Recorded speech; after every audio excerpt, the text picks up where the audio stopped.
कक्षा 6 रुचिरा भाग 1 के पाठ 1 शब्द परिचय के बारे में अध्ययन करेंगे। इस पाठ में अकारांत पुल्लिंग शब्दों के विषय में बताया गया है, अर्थात वे शब्द जिनके अंत में अ आता हो और वे पुल्लिंग शब्द हो।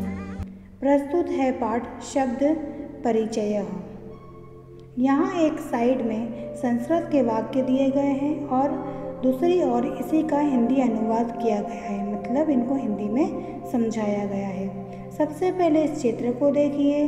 इस चित्र के विषय में पूछा जा रहा है एषः कः। एषः यानी होता है यह, कः यानी कौन या क्या, तो यह क्या है। एषः चषकः।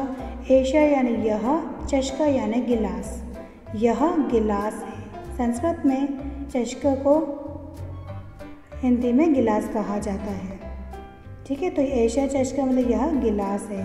किम एषः वृहतः। किम यानी क्या, एषः यानी यह, वृहत यानी बड़ा है। न एषः लघु नहीं, यह छोटा है। सः कः। अब ध्यान दें, पिछले गद्यांश में हमसे पूछा जा रहा था एषः। एषः का अर्थ क्या है, यह। आपने ध्यान दिया हो तो मैं दोबारा आपको चित्र दिखाती हूँ। यह चित्र गिलास का चित्र इन वाक्यों के बिल्कुल पास में है। तो जो चीज़ें हमारे बिल्कुल समीप होती है उनको हम बोलते हैं यह, और जो चीज़ें हमसे दूर होती हैं उनको बोलते हैं वह। यह यहाँ से इतना दूर दिखाई दे रहा है तो दूर के लिए हम प्रयोग करेंगे वह। सः कः, वह कौन है। सः सूचिकः, वह दर्जी है। सूचिकः किम करोति। सूचिका यानी दर्जी, किम यानी क्या, करोति यानी कर रहा है या करता है। तो दर्जी क्या करता है या क्या कर रहा है। किम सः खेलति। क्या वह खेल रहा है। न सः वस्त्रं सीवति। नहीं वह कपड़े सिलाई कर रहा है या कपड़े सिल रहा है। एतौ कौ। अब फिर से ध्यान दीजिए कि यह चित्र जो दिया गया है इन वाक्यों के नज़दीक यानी समीप है, इसलिए इनके लिए हम प्रयोग करेंगे एतौ। एतौ का अर्थ होता है ये दो। कौ का कौन, कह का मतलब होता है कौन, लेकिन कह का प्रयोग होता है एक के लिए और कौ का प्रयोग होता है दो के लिए, और के का प्रयोग होता है अनेक के लिए। एषः कः, एतौ कौ, एते के, इस तरह से हम प्रयोग करेंगे। एतौ कौ, ये दोनों कौन हैं। एतौ शुनको स्तः, ये दो कुत्ते हैं। किम एतौ गर्जतः, क्या ये दोनों गरज रहे हैं। न एतौ उच्चै भुक्तः, नहीं ये दोनों जोर से भोग रहे हैं। उच्चै यानी जोर से, भुक्त यानी भोगना।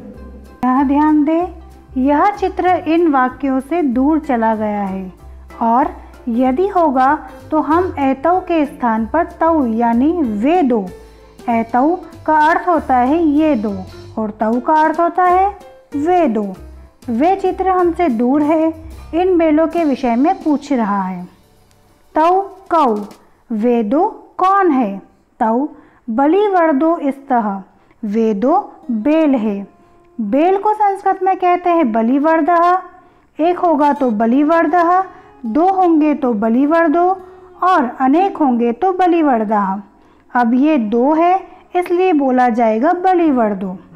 तौ बलिवर्दो स्तः, वे दो बेल है। किम तौ धावत, क्या वे दोनों दौड़ रहे हैं। धावत यानी दौड़ना। नौ तौ क्षेत्रम कर्षतः, नहीं वे दोनों खेत जोत रहे हैं। क्षेत्रम यानी खेत। एते के, अब ये चित्र पुनः समीप आ गया है तो जो हमारे समीप है उसके लिए यह, और ये थैले बहुत सारे हैं इसलिए इनको बहुवचन में बोला जाएगा ये सब। तो संस्कृत में ये सब को कहेंगे एते, और के यानी कौन या क्या। एते के, ये सब क्या है। एते स्यूताः सन्ति, ये सब थैले हैं। किम एते हरितवर्णा, क्या ये हरे रंग के हैं। नहीं एते नीलवर्णाः सन्ति, नहीं ये नीले रंग के हैं। नीलवर्णा। ते के, चित्र देखे, दूर है। दूर अगर बहुवचन में है तो हम बोलेंगे वे, और वे को संस्कृत में कहते हैं ते। ते के, वे सब कौन है? ते वृद्धाः सन्ति, वे बूढ़े लोग हैं। किम ते गायन्ति, क्या वे गा रहे हैं? नहीं, ते हसन्ति, नहीं वे सब हंस रहे हैं। ध्यान दे, इस पाठ में जो मुख्य बातें हमने पढ़ी वो यहाँ दी गई है। एतत्, यह, जो व्यक्ति हमारे पास में है उसके लिए हम इसका प्रयोग करेंगे। एषः, एतौ, एते। यहाँ पर देखो 3 वचन दिए हुए हैं, एक वचन, द्विवचन, बहुवचन। संस्कृत में 3 वचन होते हैं। एक वचन होगा तो एषः यानी यह, द्विवचन होगा तो एतौ यानी ये दो, और बहुवचन होगा तो एते यानी ये सब। अगर हमको कहना हो यह बालक तो हम कहेंगे एषः बालकः, ये 2 बालक, एतौ बालको, एते बालकः, ये सब बालक। वैसे ही तत् का देखेंगे तो तत् यानी वह, जो व्यक्ति दूर है उसके लिए इसका प्रयोग करेंगे। सह यानी वह, तौ वे 2, ते वे सब। अगर हमको कहना हो वह बालक तो हम कहेंगे सह बालकः, वे 2 बालक, तौ बालको, और ते बालका यानी वे सब बालक।